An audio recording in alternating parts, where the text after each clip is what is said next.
Donc ce qu'on a vu ensemble la dernière fois, c'est que il fallait d'une part, pour suivre le sujet, configurer les LED. Donc plus précisément, ce serait plutôt configurer les broches qui pilotent les LED. Et ensuite, avoir les fonctions qui permettent d'allumer ou d'éteindre les LED en question. Donc pour configurer les broches qui permettent de piloter les LED, on avait vu, il y avait plusieurs manières. Par exemple, la LED 2, elle est branchée sur la broche RA4. Donc je vais mettre que le bit numéro 4 du registre tris A. Tris, vous vous souvenez ce que ça veut dire? Je suis pas sûr de l'avoir dit en fait. Non, je crois pas. Tris state, 3 états. D'accord? C'est la porte, si je me remets ici, toc. C'est la porte 3 états ici qui permet de relier la bascule D à la sortie ou de la débrancher de la sortie. Ok. Donc là, en utilisant le bit 4 du registre tris A, que je mets à 0, donc je mets cette broche-là, la broche RA4 en sortie. Là, c'est une autre manière de faire avec la broche RA5. Encore une autre manière de faire avec la broche RA6. Ok.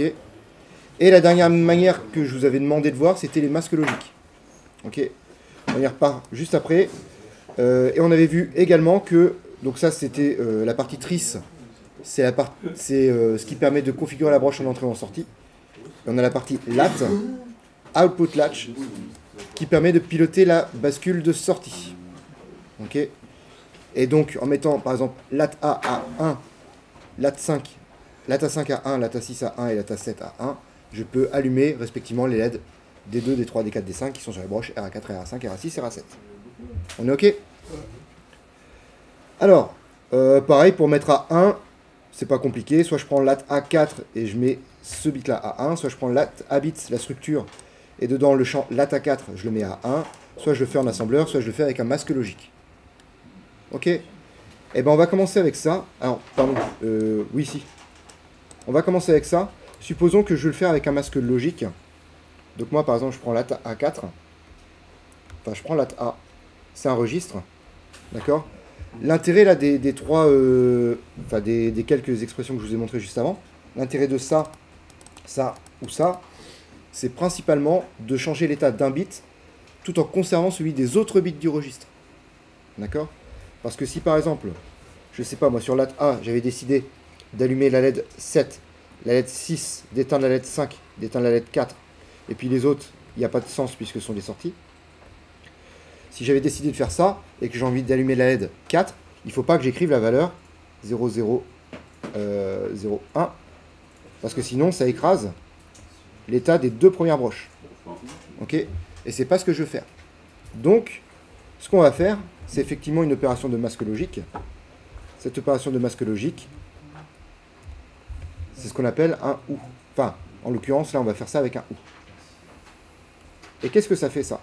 Alors ça, en fait, je vais mettre d'une autre couleur, c'est juste pour vous montrer que ça, c'est ce qu'on appelle le masque. Je sais pas si ça se voit bien. Voilà. Ça, c'est ce qu'on appelle le masque. On est OK? Et c'est quoi l'intérêt du masque? C'est de mettre en particulier là-dedans un bit qui m'intéresse, un bit à la valeur 1. Et là, je vais faire un OU logique entre ça et ça. Ok? Et le résultat, 0 ou 0, ça me donne 0, 0, 0, 0, 0 ou 1. 1 ou 0, 0 ou 0, pardon, 0, et 1 ou 0, 1. Ok? Et là, effectivement, j'ai réussi à modifier en faisant cette opération-là. Ça, il faut que je stocke le résultat obtenu dans lat A.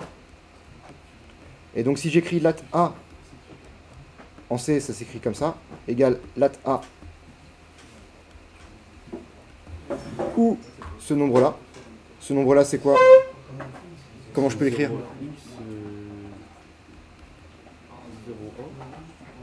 0x10. Ou alors, je peux très bien l'écrire 0b 0 0 0 1 0 0 0 0. Ou alors, je peux l'écrire, j'ai différentes manières d'écrire, encore une, en décimale, ce qui serait 16. Ou alors, je peux l'écrire 0 2 0. Ah, en ASCII, j'y ai pas pensé. Ça, c'est de l'octal. Quand vous commencez par un 0, c'est de l'octal. On s'en fout. Voilà, personne l'utilise. Ok là-dessus? Alors, pourquoi ça marche comme ça? Est-ce que vous pouvez me donner la table de vérité du OU logique? J'ai A, j'ai B, j'ai OR,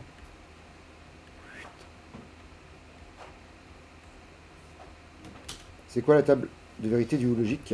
0, 1, 1. 0, 1, 1, 1. Ok, cette table logique, je vais la séparer en deux. Et je vais voir, j'ai 0 ou quelque chose. Ça me donne quelque chose. Et j'ai 1 ou quelque chose. Ça me donne 1.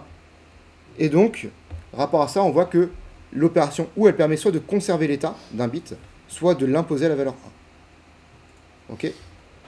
On peut faire la même chose avec un AND. Donc je vais essayer de faire un copier-coller. Sauf que cette fois-ci, je ne vais pas faire un OR, je vais faire un AND.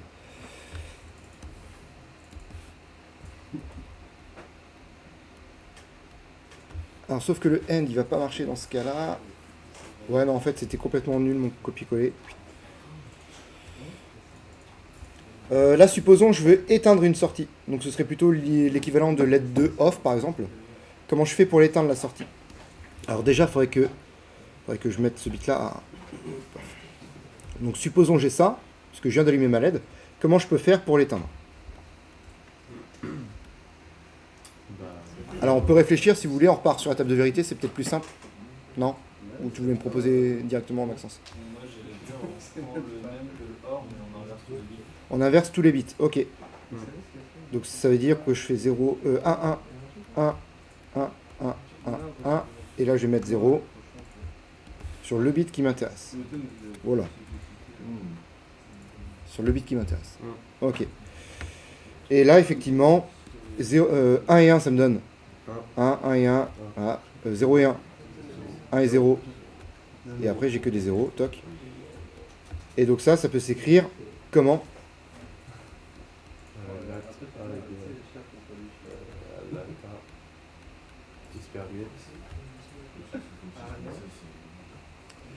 Et là, c'est chiant à compter.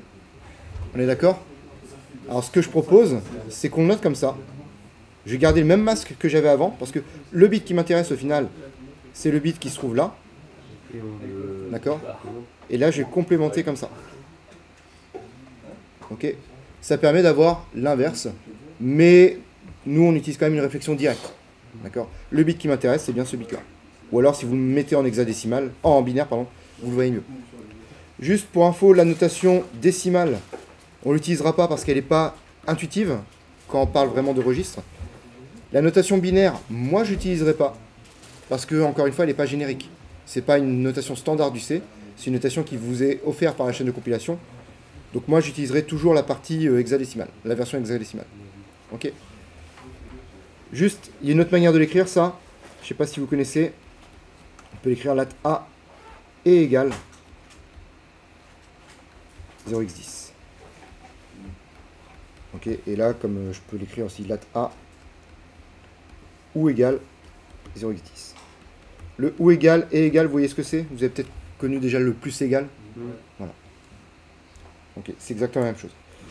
Allez, je termine avec la table de vérité du AND. Juste pour vous prouver pourquoi ça marche. 0, 0. Ok, et donc si je les sépare en deux, 0 et quelque chose, ça fait 0, donc ça me permet de forcer un bit à la valeur 0, et 1 et quelque chose, ça fait quelque chose, et ça me permet de garder le quelque chose en question. On est ok là-dessus? Et une troisième opération possible. Le XOR, ouais. Le XOR, qu'est-ce qu'il permet de faire? Ouais, on va commencer par la table de vérité, ça va être plus simple. A, B, XOR. En fait, c'est un ou, mais le 1, 1, c'est 0. Alors, c'est un ou exclusif, ça veut dire que j'ai l'un ou l'autre, mais pas les deux.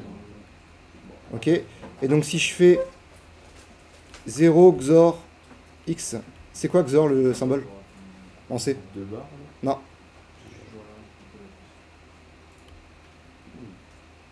C'est les circonflexes. Donc 0 XOR X, ça me donne X. Donc ça me permet de conserver la valeur de X. Et 1 XOR X. Tu fais l'inverse de X. Comment on dit l'inverse de X? X bar. X bar. Et donc là, vous voyez que ça me permet de changer l'état d'un bit, sans forcément connaître sa valeur au préalable. Ok, ça va me permettre de changer l'état d'un bit. Ok, donc on a les 3 opérations de masque logique qu'on va pouvoir utiliser. Ok. Donc je me remets rapidement sur ce qu'on avait commencé hier, à savoir, je me mets sur letInit.c déjà. Si on extrapole ça pour la broche RA7 que je veux remettre à la valeur 0, comment je peux l'écrire en utilisant un masque logique? Bah, c'est Trisa ou.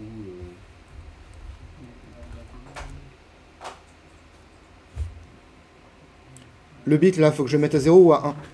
À 0. Donc c'est quel masque qu'on va utiliser? Le et logique. Ok. Et quelle est la valeur que je veux remettre à 0? Quelle est la valeur du masque, si vous préférez? Ce que j'avais marqué en orange là-dedans. Je suis perdu. Voilà. Pas 0x10. Là, c'était dans le cas où je voulais modifier la broche lat A4, par exemple. Mais dans le cas où je modifie la broche... toc. Pardon? C'est A7 que je veux faire là, ouais. Donc c'est quelle valeur de masque? C'est quel bit sur les 8 bits, la broche RA7? C'est le dernier, c'est celui de poids fort. Et en hexa, ça s'écrit.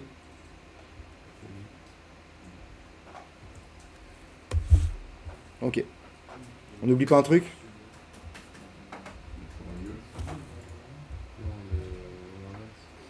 On complémente. Voilà. C'est le défaut du masque logique. Du masque V. Faut pas oublier de complémenter. Ok sur le principe? Bien, là on est sur la partie vraiment initialisation. Maintenant on va pouvoir travailler sur la partie manipulation, vraiment mettre à l'état haut ou mettre à l'état bas. Ok, pareil on se fait ça rapidement. Je retourne sur mon... Toc. Je vous partage le code ensuite. Voilà, là j'ai les fonctions. Vous voyez qu'elles sont un peu différentes, c'est ce qu'on appelle des macro-fonctions. Vous allez comprendre plus tard ce que c'est. On peut écrire directement derrière comment on fait l'aide de on. Comment vous faites, vous, avec ce qu'on vient de voir, donc pas forcément ce matin, mais les jours d'avant, comment vous faites pour manipuler une broche et la mettre, en l'occurrence, à l'état haut. Déjà, c'est quel registre qu'on manipule pour allumer la sortie, et deuxièmement, quelle valeur je mets.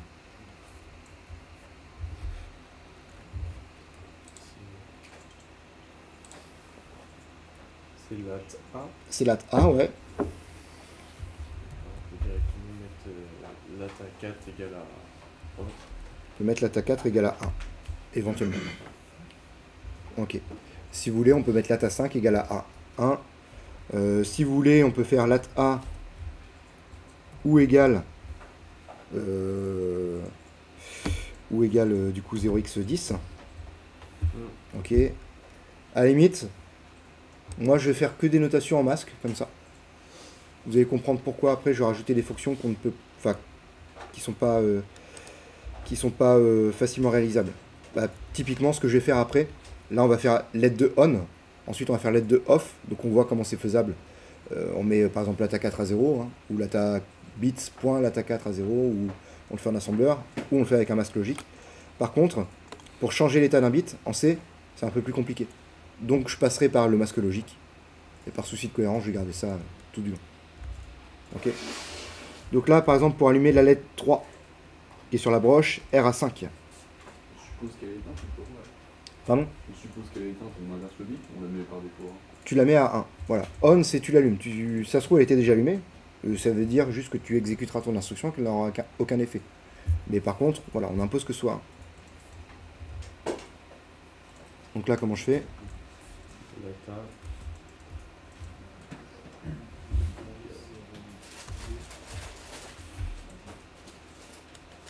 Yes. On poursuit. Vous avez l'idée maintenant. Ou égale 0x40. Et lat A ou égale 0x80. On est ok là-dessus. Pour l'aide de off, comment on fait?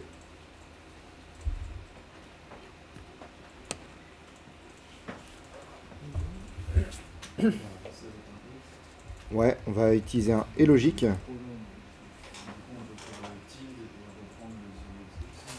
On va faire le tilde avec 0x10. Et après, on continue. Toc. Avec 0x20. Parce qu'au final, ça reste toujours... Vous voyez que le masque, au final, ne change pas. C'est ça qui est intéressant. C'est quand vous voulez manipuler un bit, vous pouvez. Toc. Ok. Et ben maintenant qu'on a ces fonctions-là qui sont écrites, vous allez les tester dans le... Comment vous allez les tester dans l'application, de sorte à répondre à ce cahier des charges-là. Ok. On va le tester, et puis ensuite on ira comprendre ce qui se passe dans la mémoire. Ok.